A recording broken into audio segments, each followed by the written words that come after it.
Hello students, welcome to science delight. Last class में हमने कितना किया था, ज़रा एक बार रिकॉल कर लेते हैं। तो स्टार्टिंग हमने की थी किससे? केमिकल रिएक्शन से, कि भाई केमिकल रिएक्शन क्या होती है। ठीक है, तो केमिकल रिएक्शन क्या होती है? एक ऐसी रिएक्शन जिसमें क्या हो, रिएक्टेंट किस में कन्वर्ट हो रहा हो? प्रोडक्ट में। रिएक्टेंट किस में कन्वर्ट हो रहा हो? प्रोडक्ट में। ठीक है, नेक्स्ट हमने इसकी कैरेक्टरिस्टिक्स की थी। इसकी क्या की थी? कैरेक्टरिस्टिक्स। तो कैरेक्टरिस्टिक्स क्या थी इसकी भाई? पहला, evolution of gas, right? Evolution of gas. Next क्या था? बताओ। Change in state. थर्ड क्या था? Change in colour. फिर क्या था? बताओ। Change in temperature. और लास्ट हमने बात की थी इसमें कि यहाँ पर क्या होता है? Formation of precipitate, right? ये पॉइंट्स हमने किए थे। फिर उसके बाद हमने क्या किया था? उसके बाद हमने बैलेंसिंग सीखी थी, और बैलेंसिंग के बाद हमने टाइप्स ऑफ केमिकल रिएक्शंस की बात की थी। टाइप्स ऑफ केमिकल रिएक्शन भाई कितने टाइप्स की बताई थी? पहली बताई थी कौन सी? डीकम्पोजिशन। दूसरी कौन सी बताई थी? कॉम्बिनेशन, या इसी को हम क्या बोल रहे थे? Synthesis, right? फिर उसके बाद हमने क्या बताई थी? डिस्प्लेसमेंट के बाद हमने क्या बताई थी? Double displacement, right? और लास्ट हमने बताई थी रिडॉक्स। लास्ट हमने क्या बताई थी? Redox reaction. एक रिएक्शन एक एक करके इनकी बात कर लें। एवोल्यूशन ऑफ गैस किसमें की थी हमने? जब भी हम किसकी बात कर रहे थे? Zn अगर HCl के साथ मिला दें तो क्या बन जाएगा? ZnCl2 plus H2। तो एवोल्यूशन ऑफ गैस H2 का क्या टेस्ट था? Popup test. ठीक है, या एक और, ठीक है, चेंज इन स्टेट की अगर मैं बात करूं तो वाटर जो सॉलिड फॉर्म, आइस फॉर्म में है, उसको किस में कन्वर्ट कर दो? वाटर जो कि किस फॉर्म में है? लिक्विड फॉर्म में है, राइट? फिर चेंज इन कलर में हमने लिटमस की बात कर ली थी। ऐसे बहुत सारे होते हैं। इवन आप अगर आप देखोगे ना कि अगर आपके यहाँ कपड़ों में क्या गिर जाए? हल्दी गिर जाए, ठीक है, या कड़ी गिर जाए, और आप उसे साबुन से धोने की कोशिश करो, तो देखना उसमें भी चेंज इन कलर आएगा। ठीक है, क्योंकि टर्मरिक भी एक नेचुरल इंडिकेटर की तरह काम करता है। ऐसे बहुत सारे हैं। ठीक है, नेक्स्ट चेंज इन टेम्परेचर की बात करते हैं। तो चेंज इन टेम्परेचर के बेसिस पे अगर मैं बात करूं तो आपने देखा होगा कि कैल्शियम कार्बोनेट को जब भी आप, ठीक है, कैल्शियम कार्बोनेट नहीं, कैल्शियम ऑक्साइड को, ठीक है, कैल्शियम ऑक्साइड को, क्विक लाइम को जब भी आप पानी में डालते हो ना, तो यहाँ पर कैल्शियम हाइड्रोक्साइड का फॉर्मेशन होता है। ठीक है, और साथ में क्या निकलती है? हीट निकलती है। ठीक है, तो यहाँ पर टेम्परेचर बढ़ जाएगा। ठीक है, नेक्स्ट फॉर्मेशन ऑफ प्रेसिपिटेट की अगर मैं बात करता हूँ तो वही AgNO3 वाला किया था हमने। AgNO3 को हमने NaCl में डाल दिया था, तो उससे हमें क्या मिला था? NaNO3 प्लस जो AgCl के पीपीटी कैसे होते हैं भाई? वाइट पीपीटी होते हैं। ठीक है, अब देखो डिकम्पोजिशन की अगर हमने बात की थी तो डिकम्पोजिशन कितने टाइप का होता था? 3 तरह का। कौन कौन सा भाई? एक हमने बात की थी इलेक्ट्रोलाइटिक, जो इलेक्ट्रिसिटी की प्रेजेंस में होता था। दूसरा हमने बात की थी किसकी? थर्मल की बात की थी। और एक फोटोलाइटिक। ठीक है, वो किसकी प्रेजेंस में होता था फोटोलाइटिक? बताओ जरा। फोटोलाइटिक होता था लाइट की प्रेजेंस में। उसमें AgCl और AgBr का एग्जाम्पल लिया था। थर्मल में ये हमने कैल्शियम कार्बोनेट को हीट करके देखा था, तो कार्बन डाइऑक्साइड निकली थी, जो कि वाइट लाइन, वो क्या करता था? बताओ। कैल्शियम हाइड्रोक्साइड को, जो लाइम वाटर होता है, कैल्शियम हाइड्रोक्साइड को क्या कर देता था? मिल्की कलर कर देता था, कैल्शियम कार्बोनेट का फॉर्मेशन करता था। आई होप इतना याद होगा। फिर डिस्प्लेसमेंट रिएक्शन में हमने क्या किया था? एक रिएक्टिविटी सीरीज़ के बारे में पढ़ा था, जिसमें मेटल्स को रिएक्टिविटी के बेसिस पे अरेंज किया था। ये सब हमने लास्ट क्लास में कर लिया था। अब आज हमें यहाँ से करना है आगे। ठीक है, तो यहाँ से आगे हमें पूछना है, सर सिर्फ इतनी तरह की ही रिएक्शंस होती हैं क्या? और भी कोई टाइप है रिएक्शन का? ठीक है, तो यहाँ पर देखो कुछ अलग अलग रिएक्शंस कौन कौन सी हैं? न्यूट्रलाइजेशन है, प्रेसिपिटेशन है, कंबशन है। ठीक है, तो सबसे पहले एक एक करके हम बात करते हैं न्यूट्रलाइजेशन रिएक्शन, प्रेसिपिटेशन रिएक्शन और कंबस्शन। ये एक तरह की है। न्यूट्रलाइजेशन मतलब कि यहाँ पर एक दूसरे के इफेक्ट को न्यूट्रलाइज किया जाएगा, चाहे एक एलिमेंट हो, दूसरा एक मॉलिक्यूल हो, दूसरा चाहे एसिड बेस का हो, ठीक है। तो यहाँ पर क्या होगा, जैसे मान लो आपने NaOH डाला, तो NaOH क्या होता है भाई, एक अल्कली होता है, ठीक है, अल्कली होता है। अल्कली मतलब जो वाटर सॉल्युबल बेसिस होते हैं। अल्कली क्या हुआ, this is water soluble basis, water soluble base, right. Next, इसमें HCl जो कि क्या है, एक एसिड है, ठीक है। फिर इसने क्या बोला, NaCl बनाया, ठीक है, NaCl बनाया और साथ में क्या निकल गया, वाटर। तो इस प्रोसेस को न्यूट्रलाइजेशन कहते हैं। इस प्रोसेस को हम क्या बोलते हैं, न्यूट्रलाइजेशन।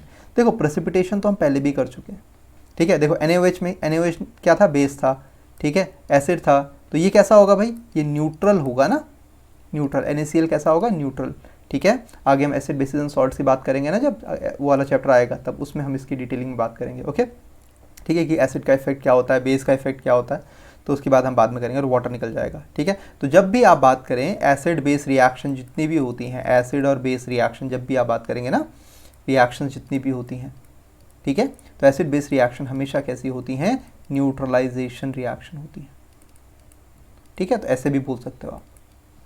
बात समझ में आई इतनी, एसिड बेस रिएक्शन कैसी होती हैं, न्यूट्रलाइजेशन रिएक्शंस होती हैं। नेक्स्ट, प्रेसिपिटेशन रिएक्शन की अगर मैं बात करता हूँ, तो प्रेसिपिटेशन मतलब मैंने आपको बताया था, प्रेसिपिटेट मतलब जो कि सॉल्यूशन में डिजॉल्व, फर्दर डिजॉल्व नहीं होता। केमिकल रिएक्शन के बाद एक ऐसा कंपाउंड बनेगा जो कि सॉल्यूशन में डिजॉल्व ना हो, उसे हम क्या बोलेंगे, प्रेसिपिटेट बोलेंगे, ठीक है। तो प्रेसिपिटेट बनने की प्रोसेस में हमने बात की थी AgNO3 है, AgNO3, उसमें हमने क्या डाला था, NaCl डाला था, तो इससे हमें AgCl मिल गया था, राइट, AgCl मिल गया था, जो कि कैसा था, वाइट था, ठीक है। तो इसमें साथ में NaNO3, ठीक है, NaNO3 तो एक्वस फॉर्म में रहता है, पानी में घुला रहता है, ठीक है, जो भी सॉल्यूशन होगा उसमें घुला रहेगा, लेकिन AgCl वाइट अलग निकल आएगा, ठीक है। तो इसे बोलेंगे ये क्या है, ये है प्रेसिपिटेट, राइट, ठीक है। अब हम बात करते हैं कंबस्शन रिएक्शन की। तो कंबस्शन रिएक्शन क्या होती है, कंबस्शन रिएक्शन बेसिकली ऐसी रिएक्शन जो बर्निंग हो रही है, ठीक है। एक होती है कंबस्शन रिएक्शन, देखो कंबस्शन रिएक्शन मतलब CH4 है प्लस O2 डाला इसमें, तो यहाँ से क्या बन गया, CO2 प्लस H2O, आपने इसको बैलेंस कर दिया, ठीक है।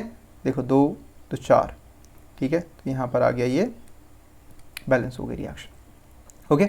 अब देखो यहाँ पर क्या हुआ, मीथेन, इसको वो CH4 है ना, CH4, ये क्या होती है, मीथेन, ठीक है। मीथेन को आपने गोबर गैस भी सुना होगा, जनरली मीथेन होती है, मीथेन, ठीक है, ये ग्रीन हाउस गैस भी है, ठीक है। इसने ऑक्सीजन की प्रेजेंस में आपने उसको हीट किया, वो कंबस्ट हो गई, जल गई, उसे हम बोलेंगे भाई ये कंबस्शन रिएक्शन है, ठीक है। कंबस्शन रिएक्शन बेसिकली जहाँ पर ऑक्सीजन की एक्सेस में किसी भी चीज़ का ऑक्सीडेशन हो रहा हो, ठीक है, ऑक्सीडेशन हो रहा हो in presence of oxygen, okay.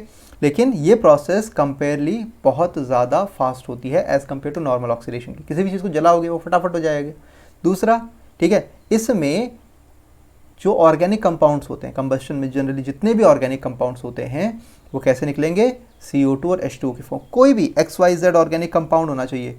अगर ऑर्गेनिक कंपाउंड को अगर आप बर्न कर रहे हो ना, ऑर्गेनिक कंपाउंड को, ठीक है, जब भी आप उसको हीट करो O2 की प्रेजेंस में, ठीक है, अब वो n नंबर ऑफ O2s हैं, ठीक है, तो वो हमेशा किस फॉर्म में निकलेगा, CO2 और H2O में, ठीक है। उसमें हम आगे भी बात करेंगे कि भाई जब इनकम्प्लीट, ये तो कंप्लीट कंबस्शन की निशानी है, ठीक है, कंप्लीट कंबस्शन है, लेकिन जब इनकम्प्लीट कंबस्शन होता है तब कार्बन मोनोऑक्साइड गैस भी निकलती है, वो लाल, वो हम बाद में बात करेंगे आराम से, ठीक है, कि जब इनकम्प्लीट कंबस्शन होता है तब क्या होता है, जब कंप्लीट कंबस्शन होता है तब क्या होता है, ठीक है। अगर देखना है तो देख लो, सिंपल सी बात है।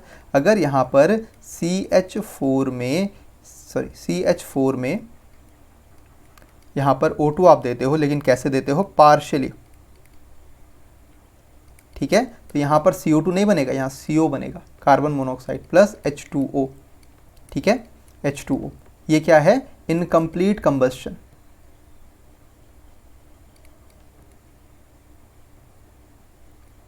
ठीक है, इनकम्प्लीट कंबस्शन हो रहा है। अब एक और चीज़, यहाँ पर एक और चीज़ नोट करना आप, इनकम्प्लीट कंबस्शन जब भी होता है ना, तो आपने देखा होगा जैसे गैस है, ठीक है, LPG जब जलता है तो उसमें कैसी फ्लेम आती है, ब्लू फ्लेम आती है, आपने देखा होगा घरों में। ठीक है, नहीं देखा होगा तो गैस ऑन करके देखना, उसमें ब्लू फ्लेम आती है। क्यों? क्योंकि वहाँ पर ऑलमोस्ट कंप्लीट 100% फ्यूल बर्न हो जाता है, ऑलमोस्ट। ठीक है, अब लकड़ी जलाओ, माचिस की तीली जलाओ, तब क्या होगा? ठीक है, आप देखोगे माचिस की तीली जब भी जलती है तो कैसा कैसा कलर की, येलो, रेड, ऑरेंज, ऐसे कलर की फ्लेम निकलती है। ठीक है, क्योंकि वहाँ पर कंप्लीट कंबस्शन नहीं होता है। एक बात और ध्यान रखो, ठीक है, यहाँ पर कोई भी कंपाउंड को टेस्ट करने के लिए भी फ्लेम टेस्ट किया जाता है। ठीक है, बेसिकली फ्लेम टेस्ट से डिफरेंट कलर्स निकलते हैं। ठीक है, तो उससे ही पता लगता है कि कौन सा एलिमेंट है किसी भी कंपाउंड में, कौन सा कंपाउंड भी है। ठीक है, तो उससे भी कि ऑर्गेनिक है, इनऑर्गेनिक है, उससे ही पता लगता है। ओके, चलो आगे बढ़ते हैं जी यहाँ से। ठीक है, तो नेक्स्ट हम बात करते हैं कि जो इफ़ेक्ट्स हैं, आई होप यहाँ तक क्लियर हो गया होगा आपको। ठीक है, हर एक टाइप की रिएक्शंस मैंने आपको बता दिए। हाँ, कभी कभी देखो ना, ऑन द बेसिस ऑफ, यहाँ पर एक और चीज़ देख लो, on the basis of requirement of energy. अब एनर्जी मतलब जनरली किस फॉर्म में की बात हो रही है? यहाँ पर हीट की बात हो रही है। हीट की फॉर्म में अगर आप रिक्वायर कर रहे हो, एनर्जी चाहिए, नहीं चाहिए, निकल रही है किसी भी रिएक्शन में, तो इस बेसिस पे दो तरह की रिएक्शंस होती हैं। एक रिएक्शन आप पढ़ते हो जिसे एंडोथर्मिक भी बोलते हैं, राइट, और दूसरी जो होती है वो होती है एक्सोथर्मिक। ठीक है, रिएक्शन के नाम आपने बहुत सुने होंगे, एंडोथर्मिक रिएक्शन और एक्सोथर्मिक रिएक्शन। ठीक है, reaction.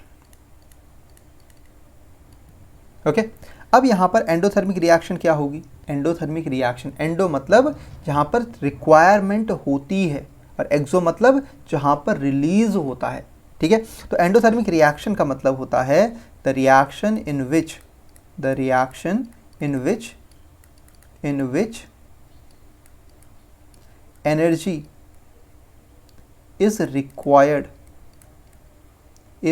required to start or propagate the reaction.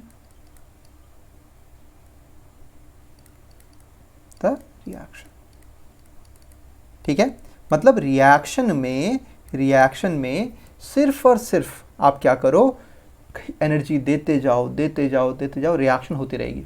Sir example, burning of calcium carbonate. ठीक है, कैल्शियम कार्बोनेट जब बर्न होता है या हीट करते हो आप उसको, तो क्या बनता है? CaO + CO2। सेम वैसे ही CuCO3 को जब आप हीट करते हो तो भी क्या बनता है? CuO + CO2, right. ये एक्सपेरिमेंट्स हम कर चुके हैं इसलिए बता रहा हूँ। ठीक है, तो यहाँ पर जब आपने हीट देना शुरू किया तो ये कैसी रिएक्शन हो गई? ये रिएक्शन हो गई एंडोथर्मिक हो गई जी। बात समझ में आई आपके? ओके, तो एंडोथर्मिक रिएक्शन में पूरी रिएक्शन में थ्रू आउट हीट आपको देनी ही पड़ेगी। तो ऐसी रिएक्शन जिसमें हीट इज़ रिक्वायर्ड हो, ठीक है, उसे हम क्या बोलेंगे? एंडोथर्मिक रिएक्शन बोलेंगे। ओके, पक्का? चलो ठीक है, एंडोथर्मिक रिएक्शन में आप ये डेल्टा साइन होता है ना, डेल्टा साइन किसका होता है? ये जनरली हीट का साइन होता है। ओके, चलो आगे बढ़ते हैं। एक्सोथर्मिक रिएक्शन की बात करें। एक्सोथर्मिक रिएक्शन की अगर मैं बात करता हूँ कि एक्सोथर्मिक रिएक्शन कैसी होती है, तो वहाँ पर हीट इज़ रिलीज्ड। ठीक है, the reaction in which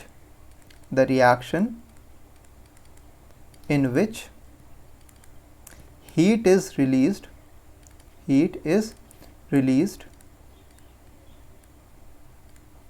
during the reaction. ठीक है, इसके बहुत सारे एग्जाम्पल हैं, जैसे पहला सबसे कॉमन बर्निंग ऑफ कोल। ठीक है, ये कैसा है? एक्सोथर्मिक रिएक्शन है। सेकंड, यहाँ पर आप बात कर सकते हो कि कैल्शियम ऑक्साइड को आपने वाटर के साथ रिएक्ट किया, ये भी हमने बात की थी। ठीक है, तो यहाँ पर क्या बन जाता था? CaOH का होल ट्वाइस प्लस वाटर। ठीक है, जो भी। अब यहाँ पर देखो, यहाँ पर क्या हो रही है? साथ में हीट भी निकलती है। ठीक है, हीट भी निकल रही होती है, तो ये भी एक्सोथर्मिक रिएक्शन है।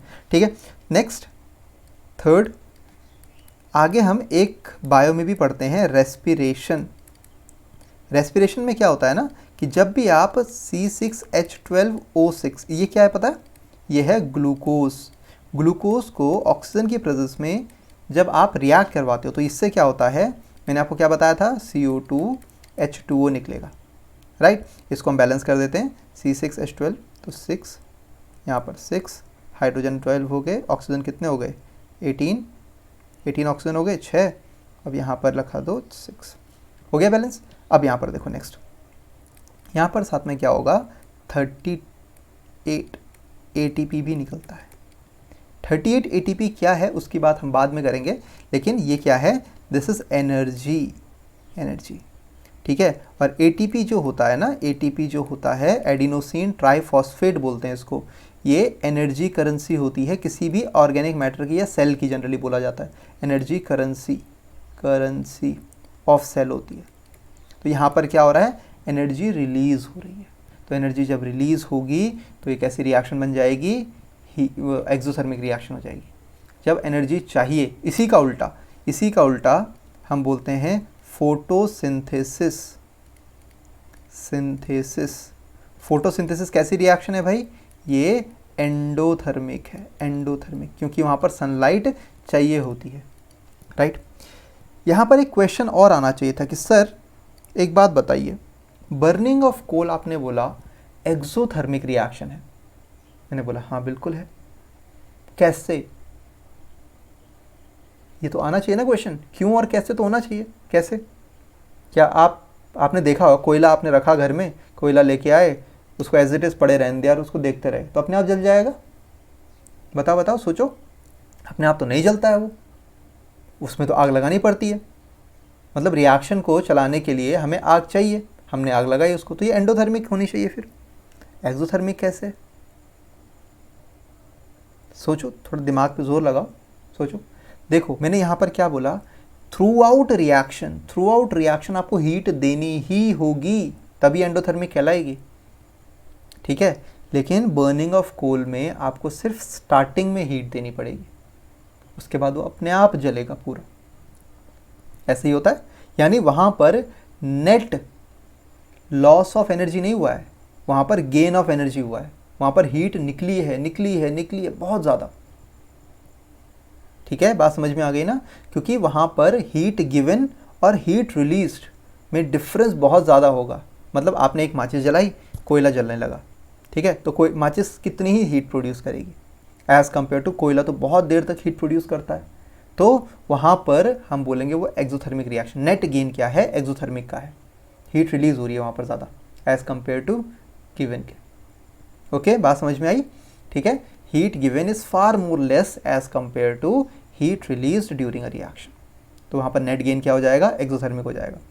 चलो ठीक है, हायर क्लासेस में बहुत स्कोप है इसका, ठीक है, बहुत बार आप पढ़ोगे इस चीज़ को, राइट। अब भाई इफेक्ट ऑफ ऑक्सीडेशन, हमने ऑक्सीडेशन रिडक्शन में बात की थी कि मैंने आपको कहा था ऑक्सीडेशन बहुत मतलब प्रॉब्लम क्रिएट भी करता है, ठीक है। तो उसके इफ़ेक्ट्स क्या क्या हैं, तो सबसे पहले रेस्पिरेशन में, ये तो अच्छी चीज़ है, ठीक है, रेस्पिरेशन नहीं होगा तो दिक्कत हो जाएगी। रेस्पिरेशन क्या होता है भाई, एक्सचेंज ऑफ गैसेस नहीं बच्चा, वो ब्रीदिंग होता है, ठीक है। रेस्पिरेशन का मतलब होता है generally oxidation of food, respiration. Oxidation of food मतलब क्या हुआ, ऑक्सीडेशन ऑफ फूड मतलब हुआ जब भी आपने एक कॉम्प्लेक्स फूड खाया, राइट, उसका क्या हुआ, डाइजेशन हुआ। अब डाइजेशन होने के बाद क्या होगा उसका, देखो वो टूटेगा किस में, कार्बोहाइड्रेट में टूटेगा, अब हमारी बॉडी में स्टोर होगा। नेक्स्ट फैट में टूटेगा, हमारी बॉडी में स्टोर होगा। फिर फैट्स के अलावा फिर बताओ और किस में टूट सकता है, प्रोटीन्स में टूटेगा, हमारी बॉडी में स्टोर होगा, ठीक है। प्रोटीन्स कहाँ यूज़ होता है, ठीक है, हमारे स्ट्रक्चरल फ्रेमवर्क, मसल्स को बनाने में प्रोटीन यूज़ होता है, स्ट्रक्चरल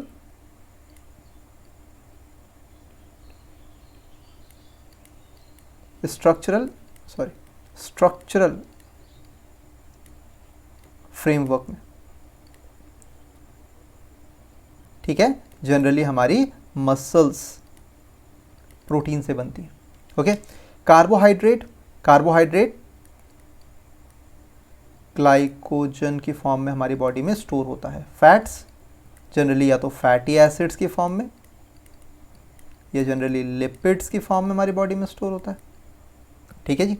अब देखो ज़रा, ये सब चीज़ें तो हमारी बॉडी में स्टोर होगी, लेकिन रेस्पिरेशन का इससे क्या लेना देना। अब जब हमें एनर्जी की रिक्वायरमेंट होगी, हमें एनर्जी की रिक्वायरमेंट होगी, तो ये तीनों ऑक्सीजन की प्रेजेंस में क्या रिलीज़ करेंगे, CO2 plus H2O plus energy. तो उसे तभी तो हमने कहा था कि रेस्पिरेशन होता है। ठीक है, कार्बोहाइड्रेट रिच सोर्स है, कार्बोहाइड्रेट रिच सोर्स है एनर्जी का। उसके बाद कौन कंज्यूम होता है, फैट्स, और लास्ट में प्रोटीन्स। ठीक है, मान लो 15-20 दिनों तक आप भूखे रह गए, ठीक है, तभी भी शायद ही प्रोटीन आपकी बॉडी में यूज़ हो। तब क्या होगा, सबसे पहले कार्बोहाइड्रेट होगा, फिर फैट होगा, फिर कौन होगा, प्रोटीन होगा। ठीक है, तो प्रोटीन मतलब बेसिकली आपके बॉडी के मसल्स अब धीरे धीरे क्या होता है, वेट लॉस होना शुरू हो जाता है, मसल डिग्रेड होना शुरू हो जाता है अगर कोई ना खाए तो। क्यों, क्योंकि अब प्रोटीन यूटिलाइज हो रहा है बॉडी में। ठीक है, चलो देखो यहाँ पर ये है प्रोसेस। ठीक है, इसमें देखो आपको यहाँ पर दिख रहा होगा, देखो आप सांस लेते हो ना, सांस लेते हो तो एल्वोलाई से ऑक्सीजन कहाँ जाती है, इन नर्व्स में जाती है, और नर्व्स से आपके डिफरेंट बॉडी सेल्स होंगे ना, उनमें जाएगी और वहाँ पर रेस्पिरेशन होगी। ठीक है, चलो देखो ये सेल के अंदर का है। ठीक है, ये देखो ये क्या है, देखो यहाँ से ऑक्सीजन आ रही है। ठीक है, मैं इसमें कलर चेंज कर देता हूँ, आपको दिख जाएगा, देखो। ठीक है, यहाँ से क्या हो रहा है, यहाँ से ऑक्सीजन आ रही है। ठीक है, यहाँ से क्या हो रहा है, देखो ये ग्लूकोज है, ये आ रहा है। ठीक है, प्रोसेस को हम क्या बोलते हैं, इस प्रोसेस को हम बोलते हैं ग्लाइकोलाइसिस हो रहा है। ग्लाइकोलाइसिस मतलब बेसिकली ग्लाइको यानी ग्लूकोज का क्या, ब्रेक डाउन हो रहा है। अब ग्लूकोज का ब्रेक डाउन होता है तो क्या निकलता है, कार्बन डाइऑक्साइड। क्या बताया था, देखो कार्बन डाइऑक्साइड निकली, वाटर निकला, और साथ में क्या निकल रहे हैं, देखो ATPs निकल रहे हैं ना।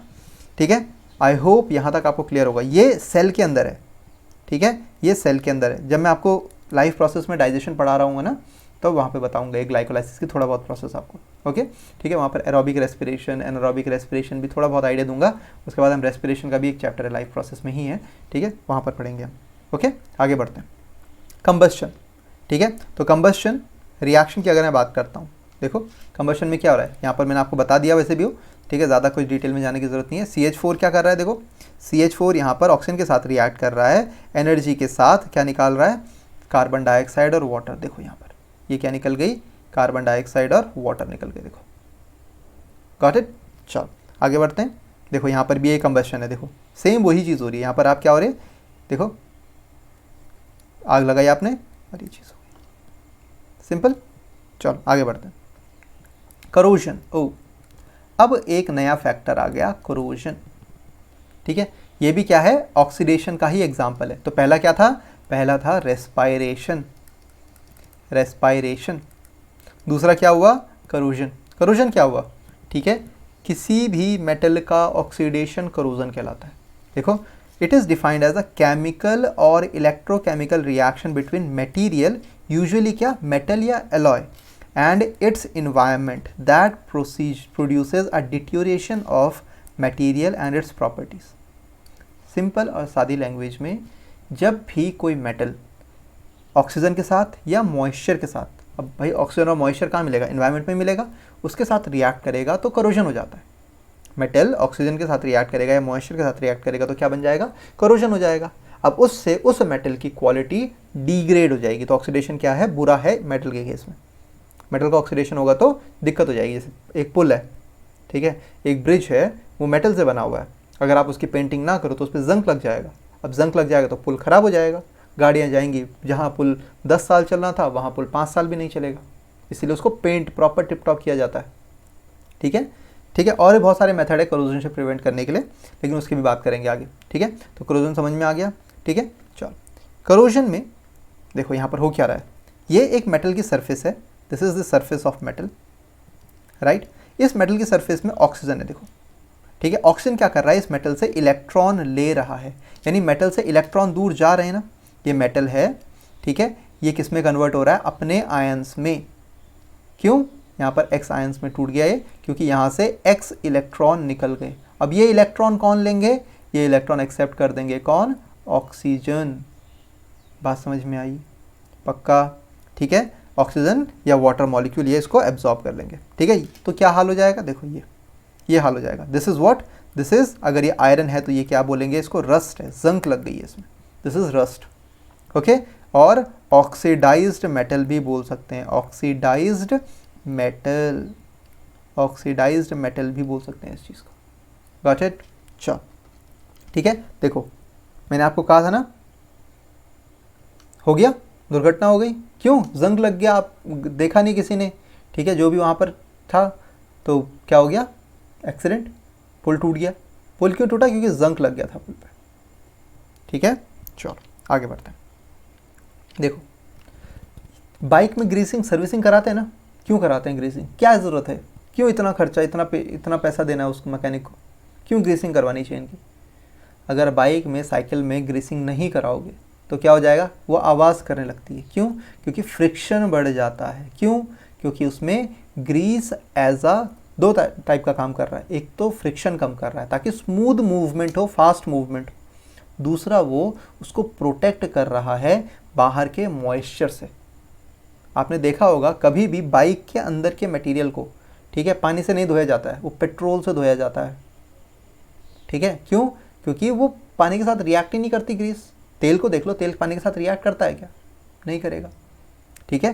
तो यही चीज़ हो रही है कि ग्रीसिंग क्यों की जाती है, ग्रीसिंग हो गई, बहुत सारी चीज़, ऑयलिंग हो गई, आपने देखा होगा घर में मशीन्स होती हैं जो, ठीक है, उनकी ऑयलिंग की जाती है। ऑयलिंग करने का क्या फ़ायदा, ताकि उसमें स्मूथनेस बनी रहे, ठीक है, स्मूथनेस बनी रहे और वो एयर के कांटेक्ट में ना आ पाए ढंग से, ताकि जंग ना लगे, राइट। रैंसिडिटी, ये भी इंपॉर्टेंट है, ठीक है। तो फर्स्ट क्या हमारे पास था, फर्स्ट था रेस्पिरेशन, सेकंड क्या था, सेकंड था करोजन। करोजन और रस्टिंग में क्या फ़र्क है, या रस्टिंग, करोजन का मतलब होता है ऑक्सीडेशन ऑफ मेटल,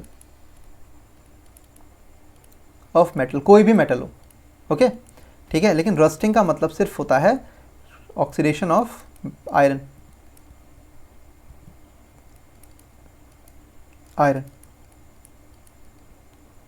आयरन का Fe3O4 जो मैंने आपको बताया था पहले, वो क्या है, यही तो है रस्ट, .XH2O, यही तो है क्या, रस्ट।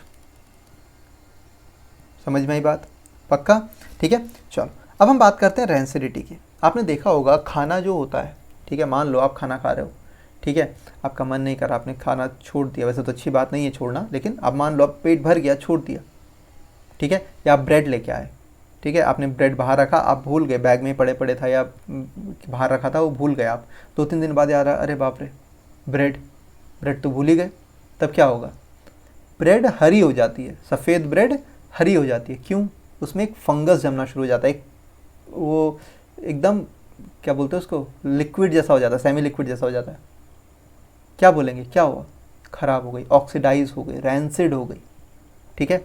इवन खाना जो गर्मियों में खाना, अगर आप क्या बोलते हैं, गर्मियों में खाना बाहर रख दो तो क्या हो जाएगा, ख़राब हो जाएगा, रैंसिड हो जाएगा, खट्टा हो जाएगा, ठीक है, क्योंकि उसमें बैक्टीरियाज ग्रो कर जाते हैं, ठीक है, वो रैंसिड ऑक्सीडेशन हो जाता है, राइट। सेम वही चीज़, रैंसिडिटी क्या है केमिस्ट्री में, it is called rancidification is a condition that is produced by aerial oxidation of unsaturated fat present in the food and also other compound that are marked unpleasant flavor or odor, ठीक है, चाहे उन खट्टा हो जाए, खट्टापन आ जाए या बदबू आनी शुरू हो जाए, ठीक है, वो सब ऑक्सीडेशन या रैंसिडिटी कहलाता है, ठीक है, रैंसिडिटी।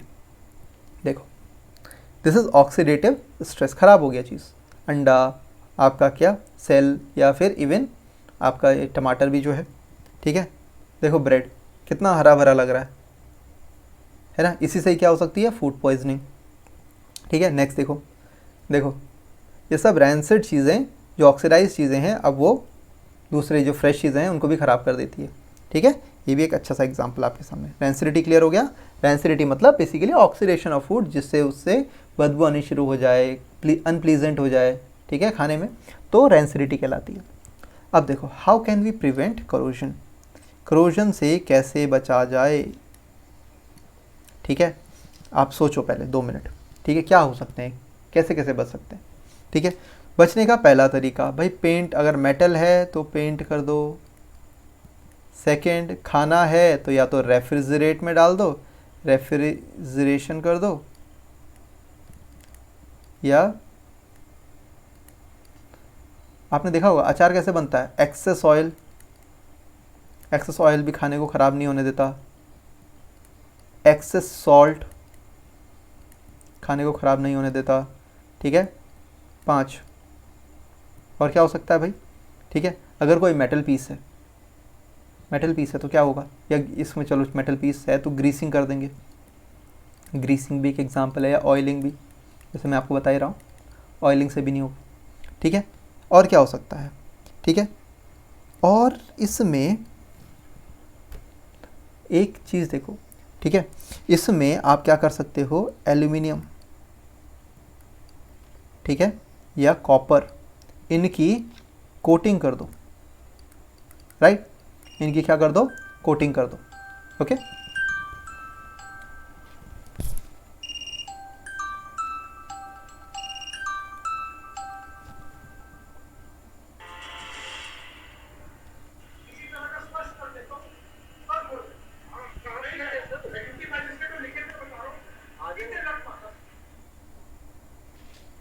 राइट, चलो आगे बढ़ते हैं। अब इसमें देखो कि कैसे प्रिवेंट किया जाएगा करोजन को। Use of non corrosive metal such as stainless steel और aluminium. Use of non corrosive metal such as stainless steel और एल्यूमिनियम। कैसे भाई, देखो होता क्या है ना, एक सेकंड में आपको बताता हूँ, वेट।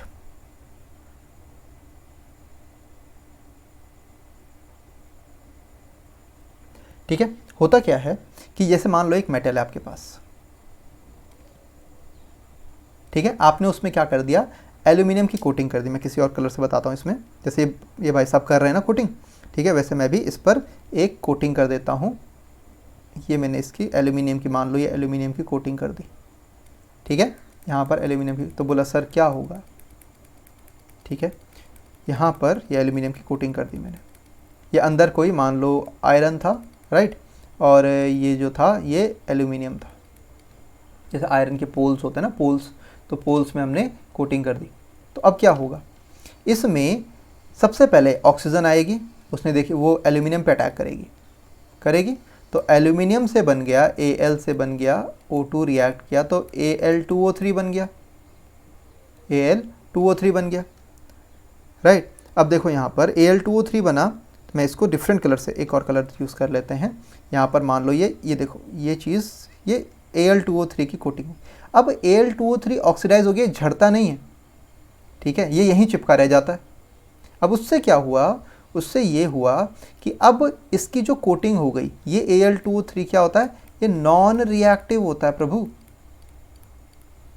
नॉन रिएक्टिव, रिएक्ट ही नहीं करता, ऑक्सीजन आया जा रहा है, मॉइस्चर आया जा रहा है। अब हमें तो बचाना एल्यूमिनियम को थोड़ी ना था, हमें बचाना था ये अंदर के आयरन को। तो आपने देखे होंगे जो आयरन पोल्स होते हैं बड़े बड़े, उनमें कोटिंग की जाती है, मेटालिक पेंट किया जाता है, यही रीज़न होता है, ताकि वो लॉन्ग लिव, उनकी लाइफ बढ़ जाए।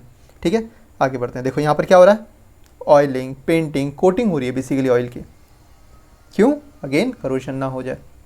ठीक है, यूज़ ऑफ कोटिंग और barrier product such as grease, oil, paint and carbon fibre coating, ताकि उसमें जंग ना लगे। नेक्स्ट, ये पेंटिंग हो रही है सेम, आप देख सकते हैं। नेक्स्ट देखो, ले अ लेयर ऑफ बैकफिल। देखो बैकफिल क्या होता है, अंडरग्राउंड में ना, एक्चुअल में जो अंडरग्राउंड वायर्स होते हैं या जो अंडरग्राउंड पाइप्स होते हैं, ठीक है, उनमें लाइमस्टोन की कोटिंग की जाती है। ठीक है, लाइमस्टोन बताया था क्या होता है, कैल्शियम कार्बोनेट, लाइमस्टोन की कोटिंग की जाती है। ठीक है, ये देखो डिफरेंट लेयर्स है कोटिंग की, कितनी लेयर्स है, layer number 1 2 3 4 5, sand, silt, grey, कुछ भी। ठीक है, ये क्यों, ताकि वो जितना मॉइस्चर हो सके वो एब्जॉर्ब करे, जिससे मॉइस्चर कहाँ ना जा पाए, आपके मेन पाइपलाइन पे ना जा पाए। ठीक है, अब पाइपलाइन ये रही आपकी, ये जो आयरन की पाइपलाइन होगी ये रही। ठीक है, तो वो क्या हो जाएगी, मॉइस्चर से प्रिवेंट रहेगी, प्रिवेंटेड रहेगी तो क्या होगा, वो इजीली क्या नहीं हो पाएगी, वो लॉन्ग लाइफ तक रह पाएगी, आपको उसको 12 बदलना नहीं पड़ेगा, नहीं तो हर साल नई पाइपलाइन डालो। ठीक है, कितना नुकसान होता है इसी वजह से। ठीक है, नेक्स्ट देखो, sacrificial anode to provide cathodic protection system. आपने एक चीज़ देखे होंगे, ठीक है, सैक्रिफाइजल एनोड कहाँ यूज़ होता है पता है? ये मेथड सोने का पानी या चांदी की चम्मच या सोने की चम्मच, ठीक है। एक तो है आप बहुत बड़े अमीर हो तो सोने की चम्मच यूज़ कर लो, लेकिन अगर आपको प्लेटिंग करनी है किसी चम्मच में या सोने का पानी चढ़ाना है तो कैसे चढ़ाओगे? ठीक है, उससे ऑब्वियसली बात है उस जो भी यूटेंसिल होगा उसकी लाइफ बहुत लंबी जाएगी, उस पर कोरोजन ईजिली नहीं होगा। ठीक है, अब उसमें होता क्या है देखो, ये मेथड आप आगे पढ़ोगे, मेटल्स एंड नॉन मेटल्स जो वाला चैप्टर आएगा, या जो आईसीएससी वाले बच्चे हैं वो इलेक्ट्रोलाइसिस में ही पढ़ेंगे। This method is electrolysis, basically electrolysis. अभी जितना समझ में आता है ठीक है, कोई दिक्कत नहीं है, बाद में डिटेल में बात करने वाले हैं वैसे भी इसकी। होता क्या है, ये एनोड है, राइट। मैं एक सेकेंड इसमें ब्लैक कलर यूज़ करते हैं, ठीक है। यहाँ पर हम करंट दे रहे हैं इसमें, ठीक है। करंट मान लो मैं यहाँ पर बैटरी लगा देता हूँ ऐसे, ये बैटरी लगा दी मैंने इसमें, ठीक है। ये बैटरी लगा दी, ये स्विच लगा दिया इसमें, ठीक है। तो अब क्या हुआ, इसमें करंट आ रहा है, ठीक है। जो पॉजिटिव चार्ज से जुड़ा हुआ है ये एनोड है और ये नेगेटिव चार्ज से जुड़ा हुआ है कैथोड है। अच्छा, उल्टा किया हुआ है, ओके, रुक जाओ।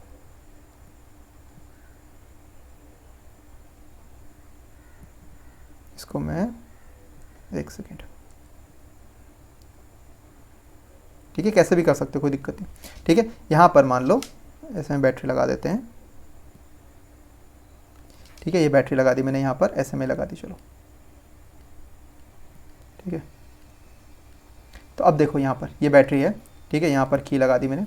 तो अब क्या हो रहा है, यहाँ से ये एनोड है ना भाई, ये एनोड में ऑक्सीडेशन होता है हमेशा, मैंने आपको पहले ही बताया हुआ है, एनोड में हमेशा क्या होगा, ऑक्सीडेशन होगा, ठीक है। और कैथोड में हमेशा क्या होगा, रिडक्शन होगा,